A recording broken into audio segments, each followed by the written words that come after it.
História do Espiritismo, obra de Arthur Conan Doyle, parte 5. Para compreender essa situação, é preciso lembrar que eram pouco mais que crianças, pouco educadas e quase ignorantes da filosofia do assunto. Quando um homem como o Dr. Kane assegurava a Margaret Fox que aquilo era um grave erro, apenas repetia o que lhe entrava pelos ouvidos em toda a parte, inclusive de metade dos púlpitos de Nova York. Bom, para entender aí a história, como eu falo em outros livros, é bom ler a parte 1, bom ouvir a parte 1, 2, 3, 4, essa é a parte 5, senão fica meio perdido aí, não vai entender o significado aí do livro. Provavelmente tinha ela uma sensação desagradável de estar errada, sem ao menos saber por quê, e isto possivelmente depõe em seu favor, por não se mostrar magoada por suas suspeitas. Na verdade, podemos admitir que, no fundo, Kane estivesse certo e que os processos fossem, por certo modo, injustificáveis. Naquela época, elas próprias eram incorruptíveis. E se tivessem usado os seus dons, como fez Daniel Douglas Home, sem relação com as coisas mundanas e apenas com o propósito de provar a imortalidade da alma e consolar os aflitos, então sim, elas se teriam colocado acima da crítica. Ele estava errado quando duvidava de seus dons, mas certo quando encarava como suspeitas certas maneiras de os utilizar. Como quer que seja, a posição de Kane é irremediavelmente ilógica.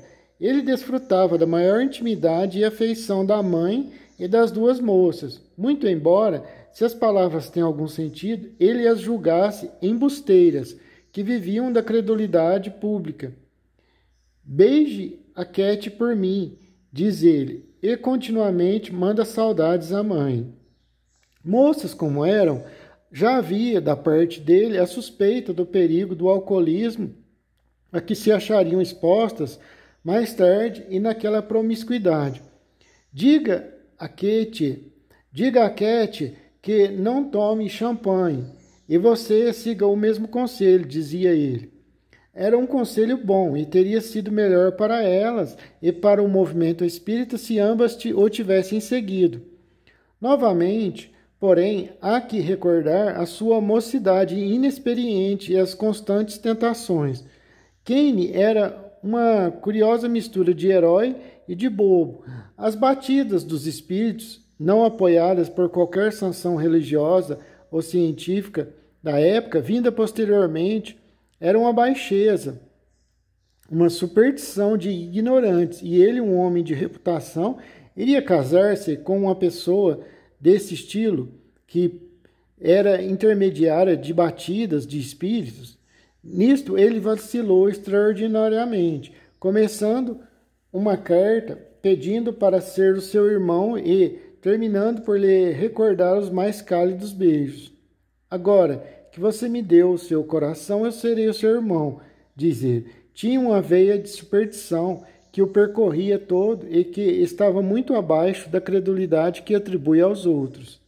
Frequentemente alude ao fato de possuir um poder divinatório pelo simples levantar da mão direita, coisa que havia aprendido de um feiticeiro das Índias. Por vezes, tanto é pretensioso quanto tolo. Até à mesa de jantar do presidente eu pensava em você.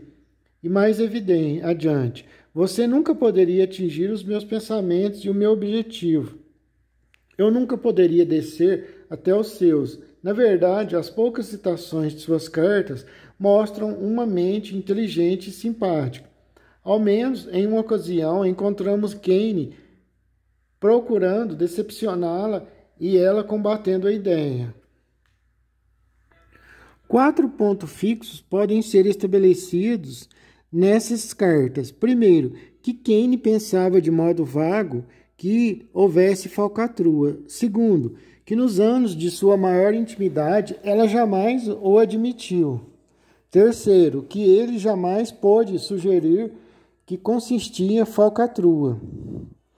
Que ela Quarto, que ela entregou as suas forças de maneira que os espíritas sérios deploraram.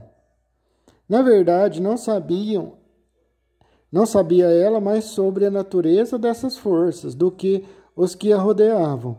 Diz o escritor, ela dizia sempre que nunca tinha realmente acreditado que as batidas fossem obra de espíritos, mas pensava que nisso havia uma relação com certas leis ocultas da natureza. Isto foi a sua atitude posterior na vida, pois em sua ficha profissional dizia que o povo devia por si mesmo julgar da natureza de suas forças. É natural que aqueles que falam do perigo da mediunidade, e particularmente da mediunidade de efeitos físicos, deveriam apontar como exemplo as irmãs Fox, mas o seu caso não deve ser exagerado. Em 1871, depois de mais de 20 anos de trabalho exaustivo, ainda as encontramos recebendo entusiástico apoio e admiração de muitos homens e senhoras importantes da época. Só depois de 40 anos de trabalhos públicos é que se manifestaram condições adversas em suas vidas. Assim, sem entrar na apreciação do que há de censurável, proclamamos que dificilmente o seu comportamento justificaria aqueles que consideram a mediunidade como uma profissão que degrada a alma. Foi em 1871 que, graças à generosidade de M.R. Charles F. Livermore, eminente banqueiro de Nova York, Kate Fox visitou a Inglaterra. Era um sinal da gratidão do banqueiro pela consolação que havia recebido de sua força maravilhosa e um apoio para o progresso do espiritismo. Ele proveu todas as suas necessidades e assim evitou que ela tivesse de recorrer ao trabalho remunerado. Também providenciou para que ela viesse acompanhada por uma senhora com quem tinha afinidade. Numa carta, M.R. Benjamin Coleman, segundo The Spiritual Magazine, 1871, páginas 525. Conhecido trabalhador do movimento espírita, assim se exprime M.R. Livermore. Vista de um modo geral, a jovem Fox é, sem a menor dúvida, o mais maravilhoso médium vivo. Seu caráter é irrepreensível e puro. Recebi através de seus poderes mediúnicos durante os últimos 10 anos tanta coisa consoladora, instrutiva e fulminante que me sinto muitíssimo obrigado e desejo cercá-la de todos os cuidados enquanto ausente de casa e dos amigos. Suas observações posteriores como que encerram um pressentimento dos últimos tristes acontecimentos de sua vida. Para que você compreenda melhor as suas idiosincrasias, permita-me explicar que ela é uma sensitiva da mais alta classe e de uma simplicidade infantil. Ela sente intensamente a atmosfera de cada criatura com quem se põe ao contato, e a tal ponto que por vezes fica excessivamente nervosa e aparentemente caprichosa. Por essas razões, eu a preveni para que não participasse de sessões no escuro, evitasse a irritação proveniente da suspeita dos céticos, dos simples curiosos e dos apreciadores do maravilhoso. A perfeição das manifestações que se podem obter por seu intermédio depende do seu ambiente e na medida de sua relação ou simpatia com os outros. Parece receber a força espiritual, quando assim ocorre. As comunicações por seu intermédio são muito notáveis e me têm chegado com frequência de minha esposa Estelle, em perfeito francês e às vezes em espanhol e italiano, muito embora ela desconheça esses idiomas. Você compreende isto, mas essas explicações serão necessárias para outros. Como disse, ela não fará sessões como profissional. Assim, espero que ela fará todo o bem possível em favor da grande verdade de um modo suave enquanto se encontra na Inglaterra. M.R. Coleman, que tinha estado numa sessão com ela em Nova York, disse haver recebido uma das maiores provas de identidade de espírito jamais verificadas em sua experiência de 16 anos. M.R. Crowell F. Varley, o eletricista que lançou o cabo submarino do Atlântico em sua prova perante a Sociedade Dialética de Londres, em 1869, falou de interessantes experiências sobre eletricidade que ele realizou com essa médium. A visita de Kate Fox à Inglaterra, evidentemente, foi considerada como uma missão, pois encontramos M.R. Coleman aconselhando a admitir apenas como assistentes pessoas que não temessem a publicação de seus nomes, como testemunhas de fatos a que tivessem presenciado. Esse critério parece ter sido adotado até certo ponto, pois foram conservados muitos testemunhos de suas faculdades, entre outras pessoas, do professor William Crookes, de M.R.S.C. Hall, de M.R.W. H. Harrison, editor do The Spiritualist, de Miss Rosamund Daly Owen, posteriormente esposa de Lawrence Holly Page, e do reverendo John Page. A recém-chegada iniciou suas sessões logo depois de seu desembarque. Numa das primeiras, a 24 de novembro de 1871, um representante de The Times esteve presente e publicou um relato da sessão realizada em conjunto com Daniel Douglas Home, grande amigo do médium. Isto se lê num artigo sobre o título Espiritismo e Ciência, que ocupou 3 colunas e meia em tipo saliente. O representante de The Times diz que Miss Fox o levou até a porta da sala, convidou-o a ficar de pé ao seu lado e segurar-lhe as mãos, o que ele fez, quando foram ouvidos fortes golpes que pareciam vir das paredes e como se fossem dados com os punhos. Os golpes eram repetidos e a pedido nosso, qualquer número de vezes. Contou haver experimentado todos os ensaios de que se havia lembrado e que tanto Miss Fox quanto M.R.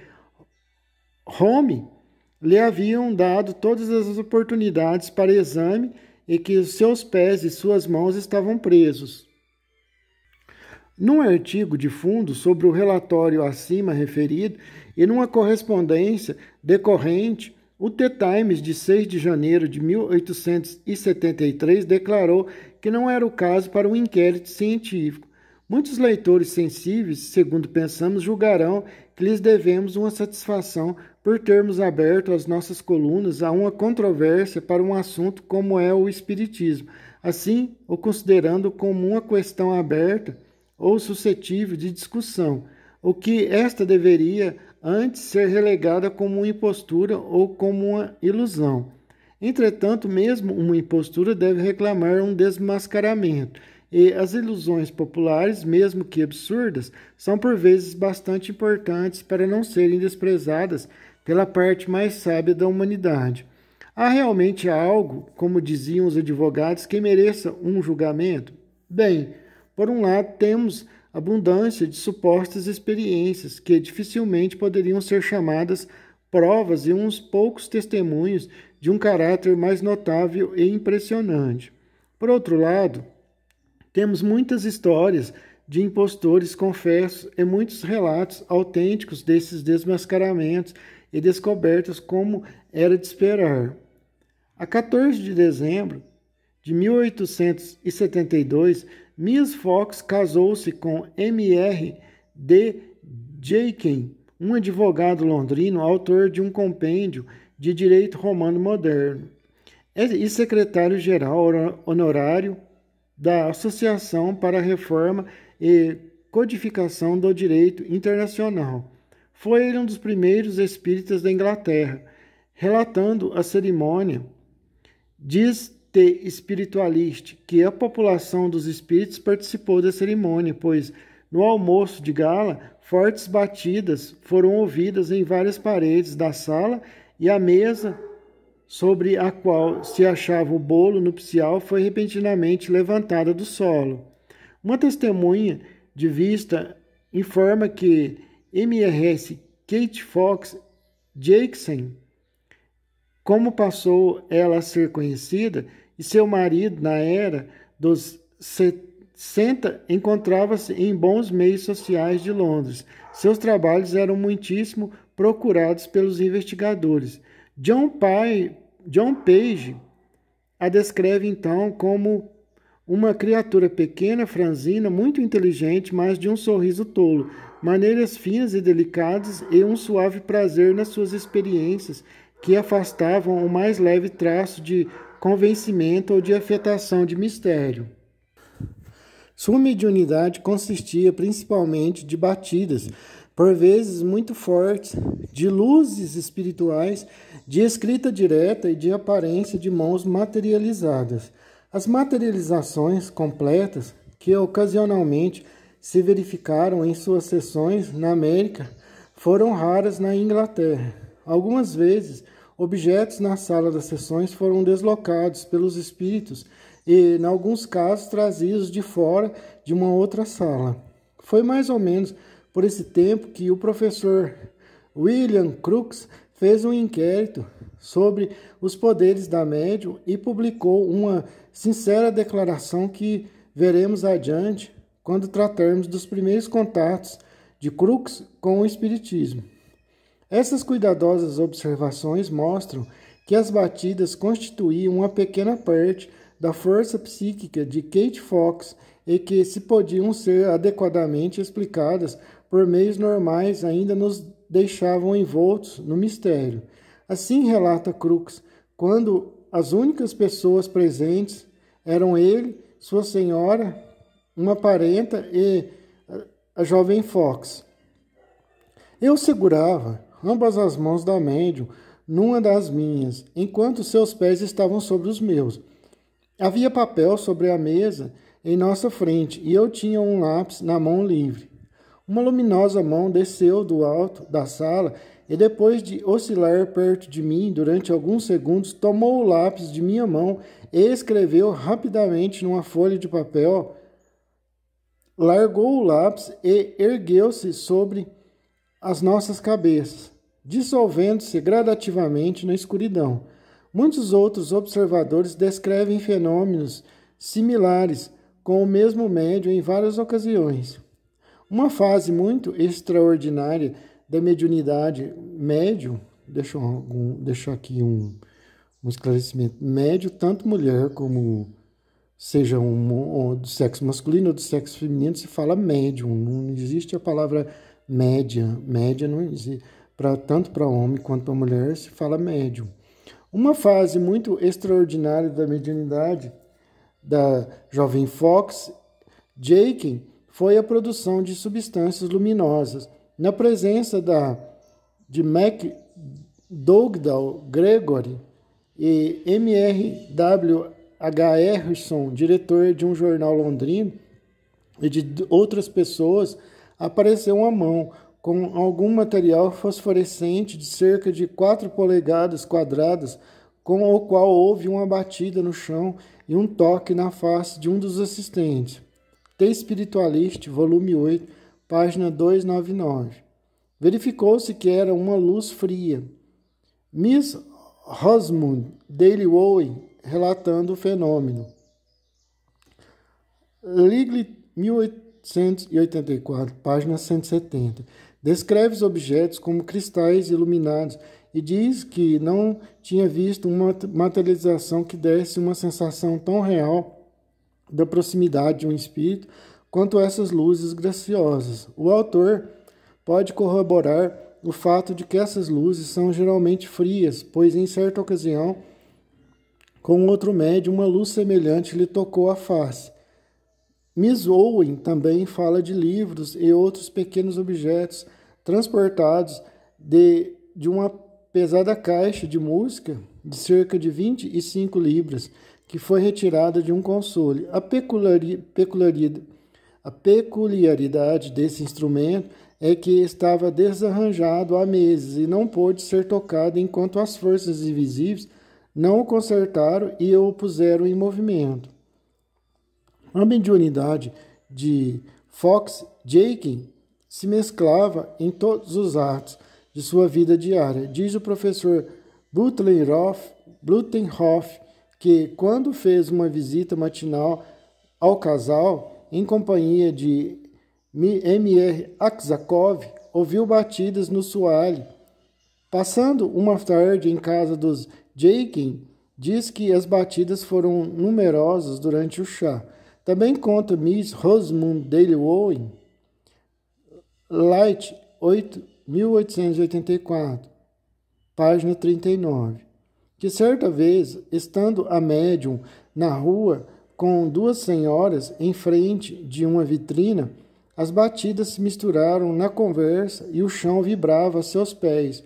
Diz até que as batidas eram tão altas que atraíam a atenção dos transeuntes. M.R. Jaykin relata muitos casos de fenômenos espontâneos em sua vida doméstica. Os detalhes das sessões da médium poderiam encher um volume, mas com exceção de um último caso, devemos contentar-nos com a opinião do professor Butenhoff, da Universidade de São Petersburgo, que depois de investigar os seus poderes em Londres, escreveu em The Spiritualist, de 4 de fevereiro de 1876, o seguinte: de tudo quanto me foi possível observar em presença de Fox-Jaykin, sou levado à conclusão de que os fenômenos peculiares a essa médium são de natureza fortemente objetiva e convincentes, e que, penso, seriam suficientes para levar o mais pronunciado cético, desde que honesto, a rejeitar a ventriloquia, a ação muscular e semelhantes explicações dos fenômenos. H.D. Jaykin morreu em 1881 e sua viúva ficou com 2 filhos. Esses mostram maravilhosa mediunidade e integridade, cujo registro se encontra em livros da época. The Spiritualist, volume 4, página 138, volume 7, página 66. M.R.S.C. Hall, conhecido homem de letras e destacado espírita, descreve Light, 1882, página 239. Uma sessão em sua casa em Kensington, no dia de seu aniversário, a 9 de maio de 1882, na qual a sua defunta esposa se manifestou. Muitas mensagens interessantes e comoventes me chegaram através da escrita normal da jovem Fox-Jaykin. Tinham pedido que apagássemos as luzes. Então começou uma porção de manifestações, como raramente tenho visto e mais raramente ultrapassadas. Tomei uma campainha de sobre uma mesa e fiquei com ela na mão.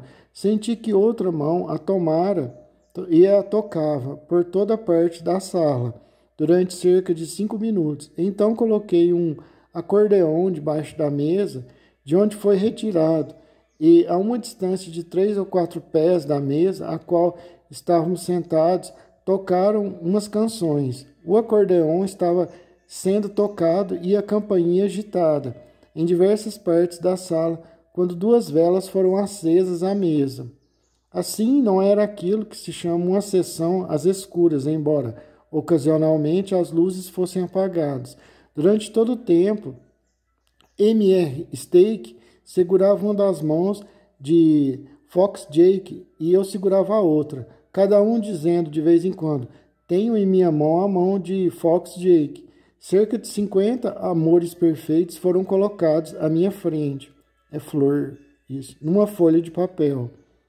Pela manhã, se eu não me engano é flor, amor perfeito. Pela manhã eu havia recebido de uma amiga alguns amores perfeitos, mas o vaso onde tinham sido colocados não se achava na sala da sessão. Mandei examiná-lo e estava intacto. Naquilo que se denomina escrita direta, encontrei as seguintes palavras, escritas a lápis, com letra miudinha, numa folha de papel que estava à minha frente. Eu lhe trouxe minha prova do amor. Numa sessão, dia antes, é a esposa dele que faleceu, que levou as flores para ele.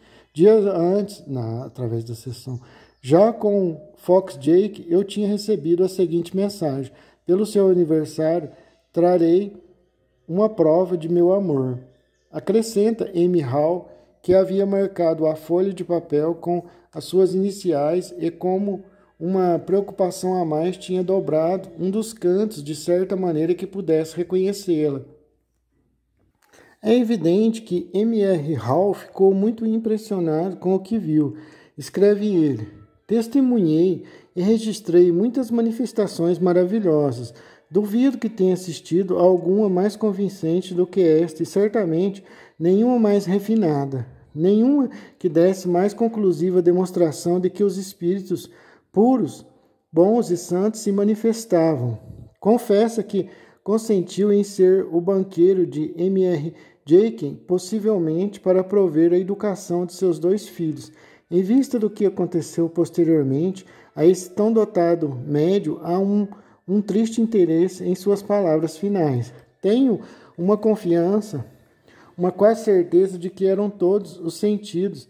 Ela agirá de maneira a aumentar e não diminuir a sua força como médio, enquanto retiver a amizade e a confiança de muitos que a consideram do mesmo modo, de vez que a causa é a mesma, porque a nova igreja considera a Emanuel Swedenborg e os metodistas consideram a John Wesley.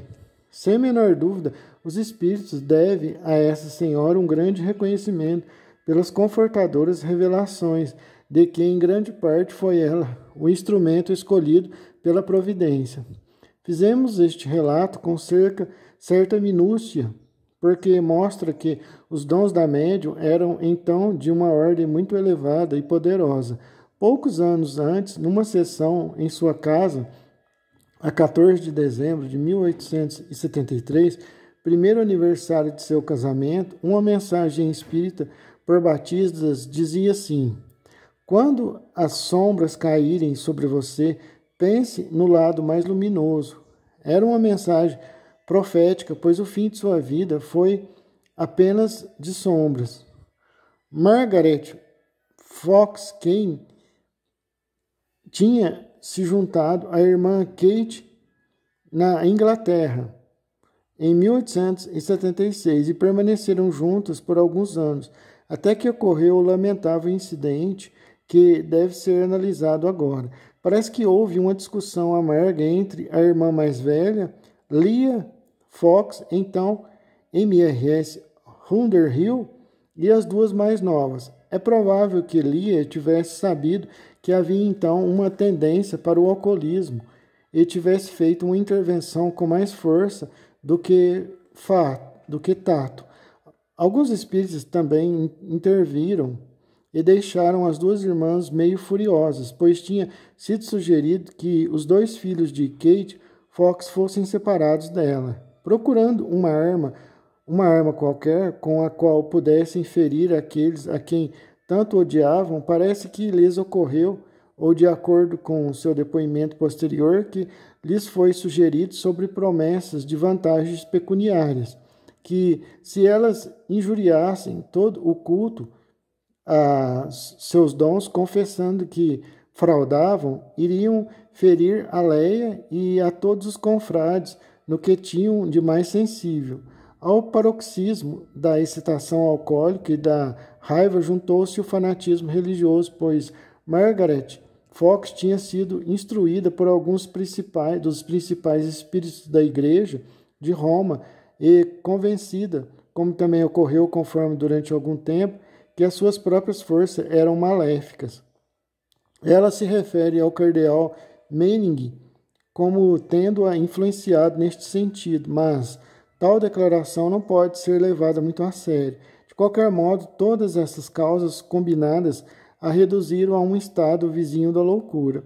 Antes de deixar Londres, escreveu ao New York Herald, denunciando o culto, mas sustentando uma frase que as batidas eram a única parte dos fenômenos digna de registro.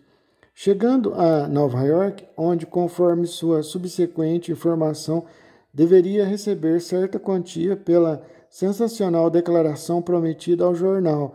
Teve uma verdadeira explosão de ódio contra sua irmã mais velha.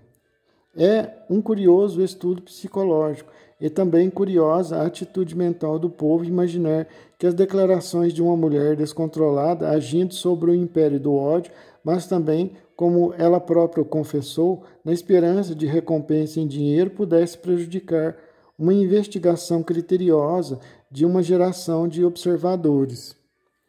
Não obstante, temos que considerar o fato de que então ela produz batidas ou dá lugar a que estas se produzam numa sessão subsequente na Academia de Música de Nova York.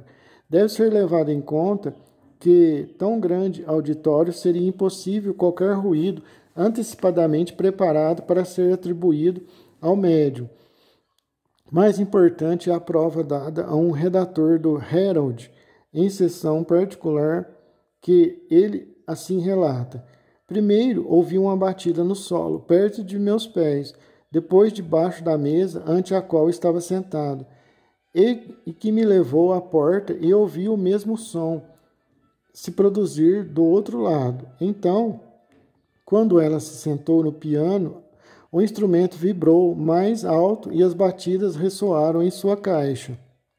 Este relato deixa claro que os ruídos eram produzidos pelo controle, embora o jornalista deva ter sido menos cético do que outros do meu conhecimento para pensar que os sons, variando de qualidade e de posição, procedesse de um truque do pé do médium.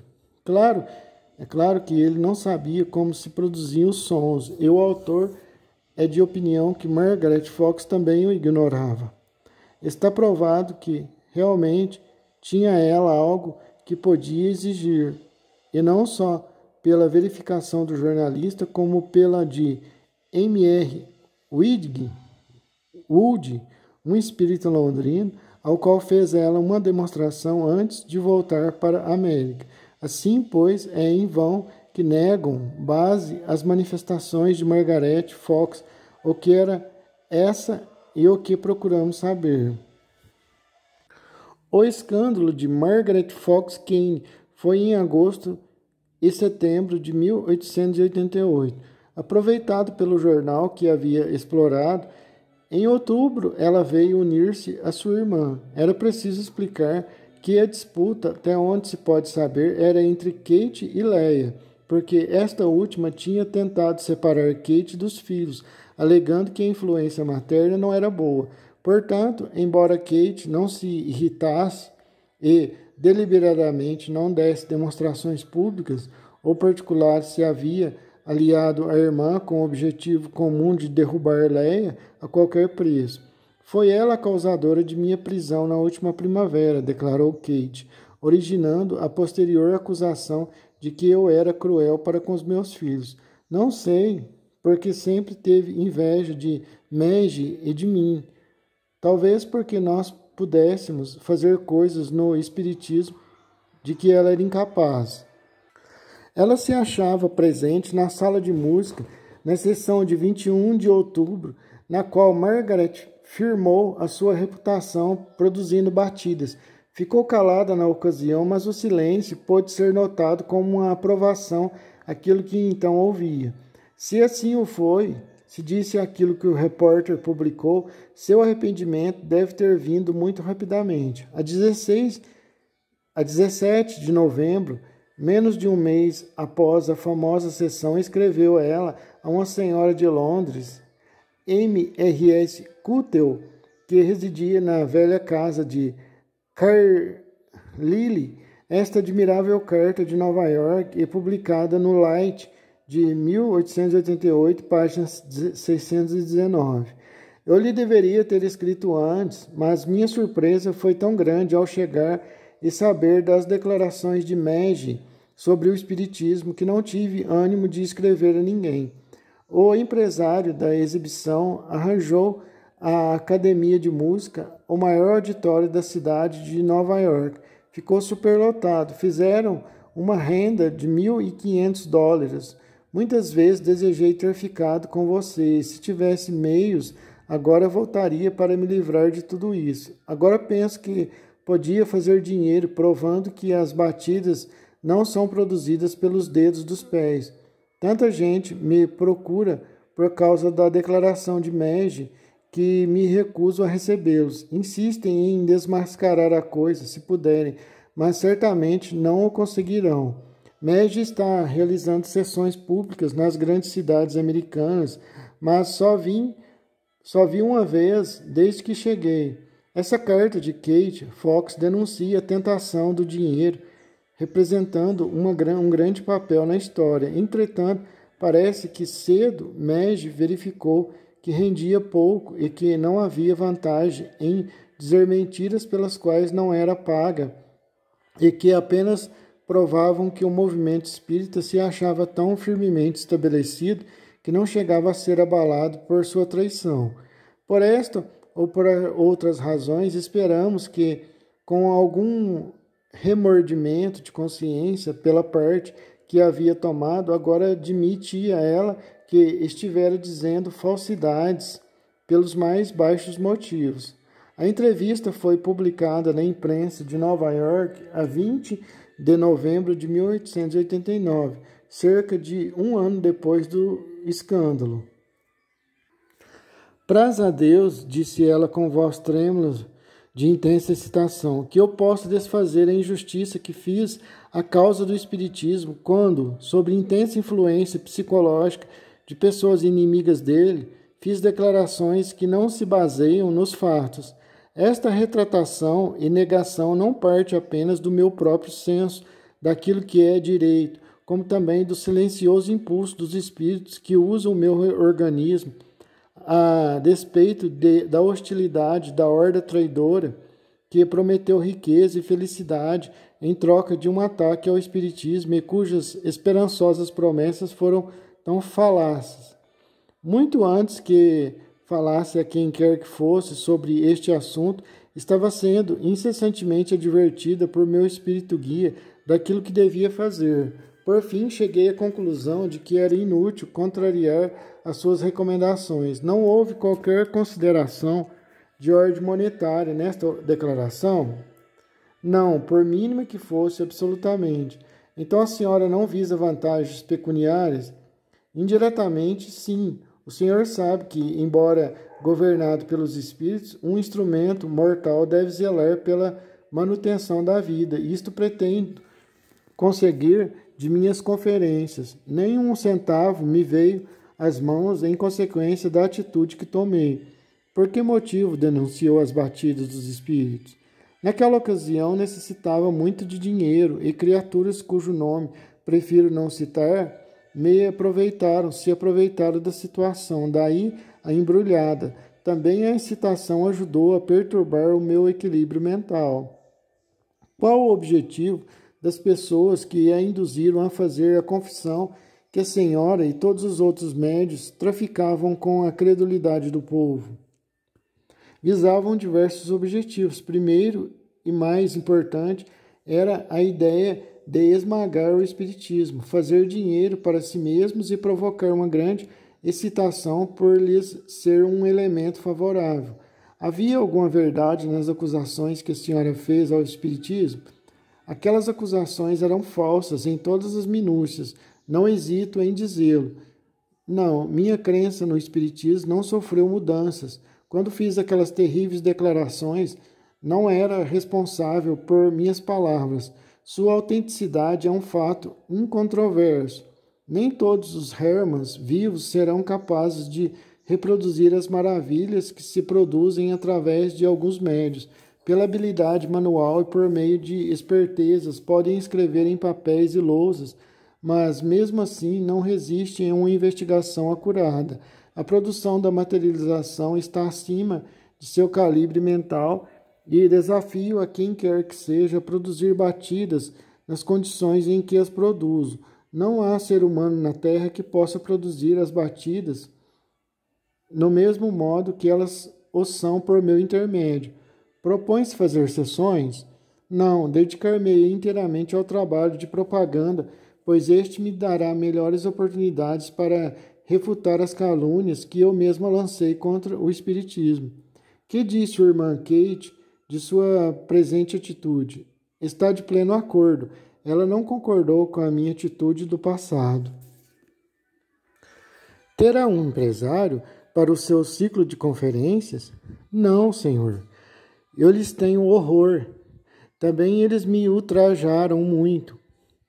Frank Stewart tratou-me vergonhosamente, fez muito dinheiro à minha custa e deixou-me em Boston sem um centavo. Tudo quanto recebi dele foram $550 para o começo do contrato. Para dar maior autenticidade à entrevista, por sugestão dela, foi escrita a seguinte carta aberta, a qual ela pôs a sua assinatura.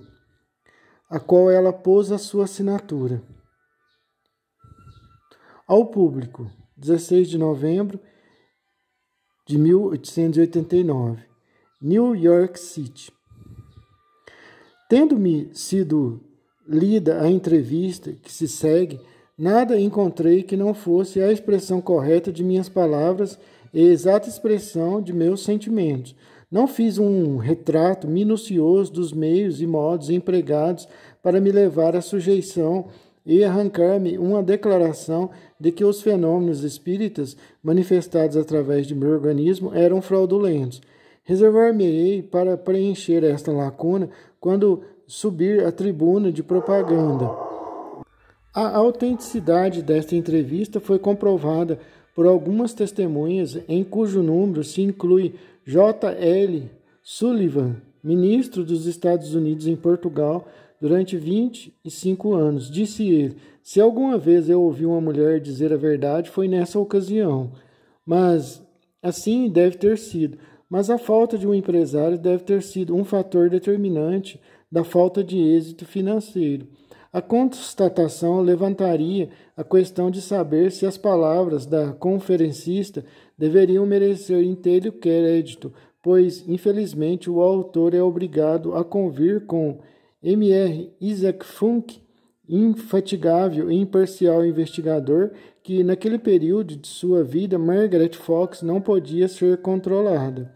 O que representava muito mais para o objetivo é que M.R. Funk fez sessões com Margaret Fox, ouvindo as batidas por toda a sala, sem lhe aprender a origem, e que eles deletrearam um nome e um endereço, tudo correto e inteiramente acima do conhecido da médium. A informação dada estava errada, mas, por outro lado, uma força supranormal foi revelada na leitura do conteúdo de uma carta do bolso de M.R. Funk. A mistura desses resultados é perturbadora, como outro problema mais amplo discutido adiante.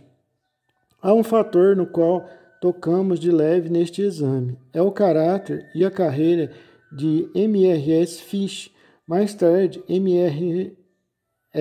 Rudeville, que, como Leia, a irmã mais velha, representa tão importante papel no assunto. Conhecemos-la principalmente por seu livro O Elo que Falta no Espiritismo.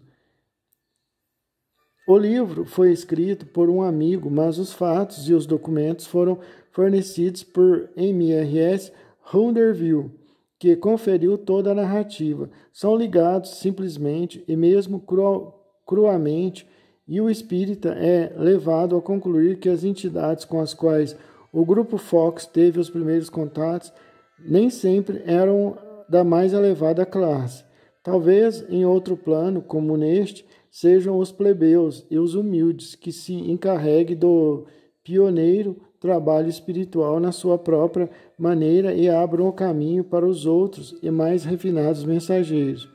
De lado isto, pode dizer-se que o livro dá uma forte impressão de candura e de bom senso, e como descrição pessoal de quem esteve tão envolta nos momentâneos acontecimentos, está destinado a sobreviver à maioria dos livros comuns e a ser lido com maior atenção e mesmo com respeito pelas futuras gerações.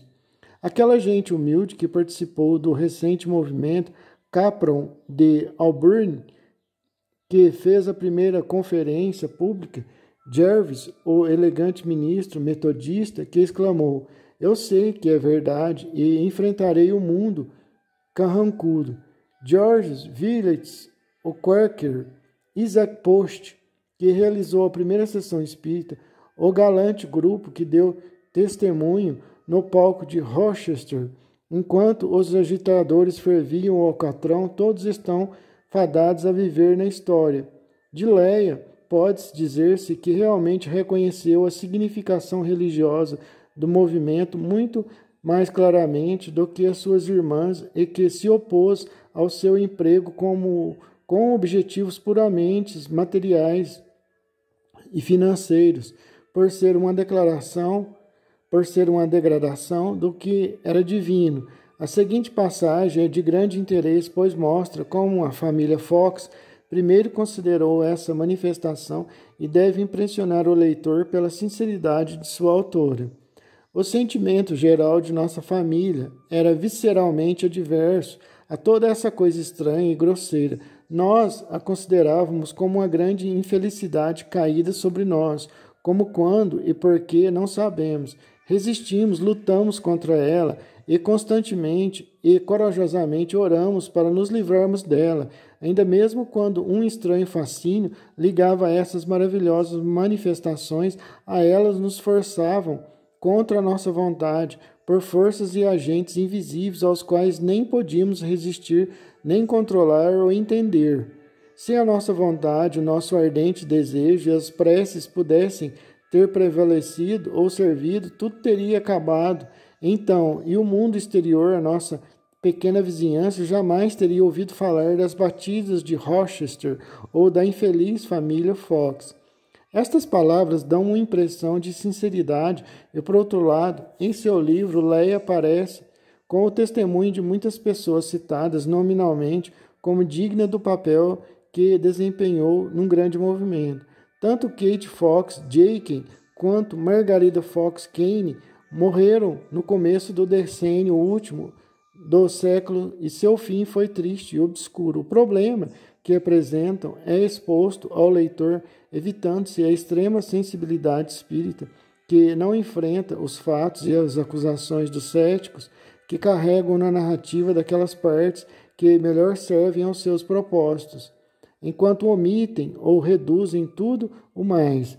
Vejamos à custa de um desvio de nossa narrativa se é possível achar uma espécie de explicação para o duplo fato de que aquilo que essas irmãs podiam fazer era absolutamente anormal e que ou era, ao menos até certo ponto, dependente de seu controle. Não é um problema simples, ao contrário, é muitíssimo profundo e exaustivo, e mais que exaustivo, pois o conhecimento psíquico de que então se dispunha estava muito acima do nível em que viviam as irmãs Fox. A simples explicação então apresentada pelos espíritas não deve ser logo posta de lado, ao menos por aqueles que conhecem algo mais. Era que um médio que emprega mal os seus dons e sofre uma degradação do caráter através de hábitos ruins, torna-se acessível a influências maléficas do plano espiritual, que podem utilizar a sua mediunidade para informações falsas ou para o descrédito da causa espírita. Isto bem pode ser certo como a causa, mas devemos ir mais adiante em busca do como e do porquê. O autor é de opinião que a verdadeira explicação será encontrada pela reunião de todos esses acontecimentos com as recentes investigações do Dr. Cranford sobre os meios pelos quais se produzem os fenômenos físicos. Mostrou ele muito claramente, em detalhes, no capítulo seguinte, que as batidas, e no momento só tratamos dessa fase, são causadas pela projeção da pessoa do médium de um longo fio de uma substância possuidora de propriedades que a distinguem de qualquer outra forma de matéria. Tal substância foi cuidadosamente examinada pelo eminente fisiologista francês Dr. Charles Richer, que a chamou de ectoplasma, Esses fios são invisíveis aos nossos olhos, parcialmente visíveis à placa fotográfica e ainda conduzem energia de tal maneira que produzem sons e dão batidas à distância.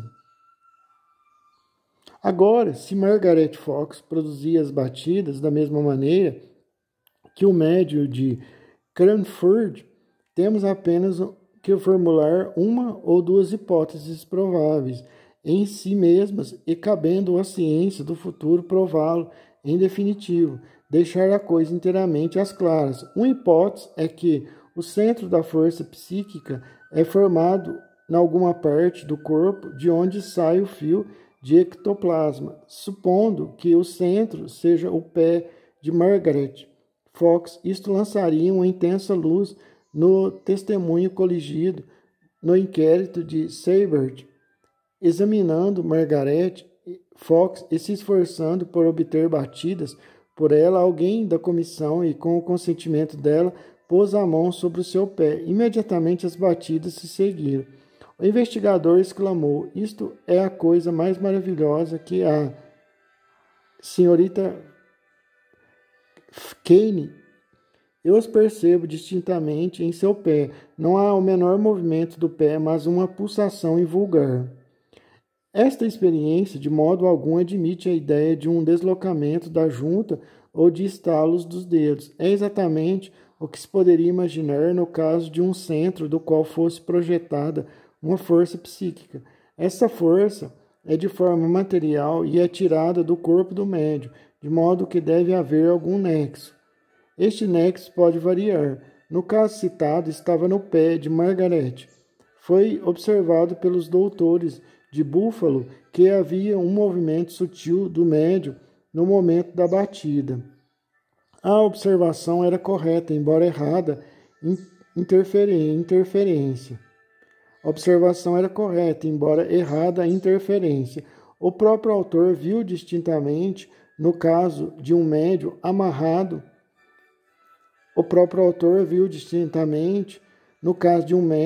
amador, uma ligeira pulsação geral no momento em que era dada a batida, uma espécie de contração após a descarga da força.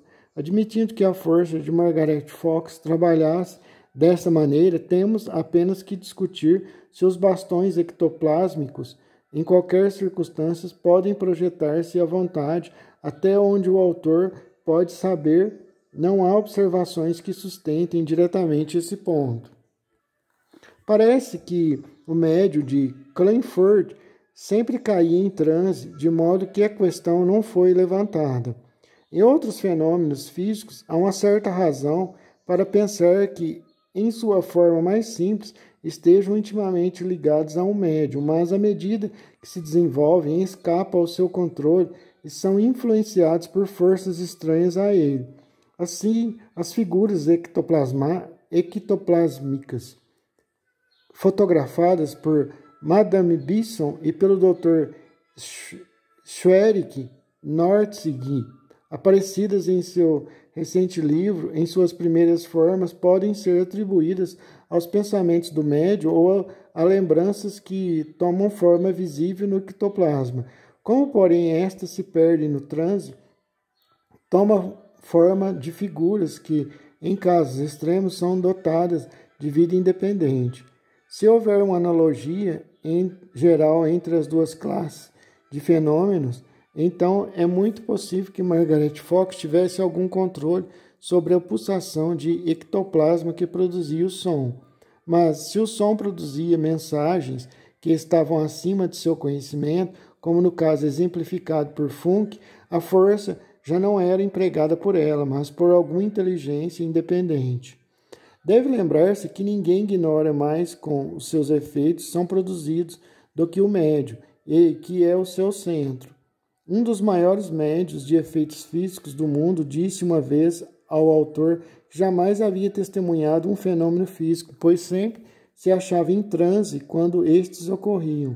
A opinião de qualquer dos assistentes era assim mais valiosa do que a sua. Assim, no caso dessas irmãs Fox, que eram apenas crianças, quando os fenômenos começaram, elas pouco sabiam da filosofia, do assunto e Margaret Fox dizia frequentemente que não compreendia os seus próprios resultados.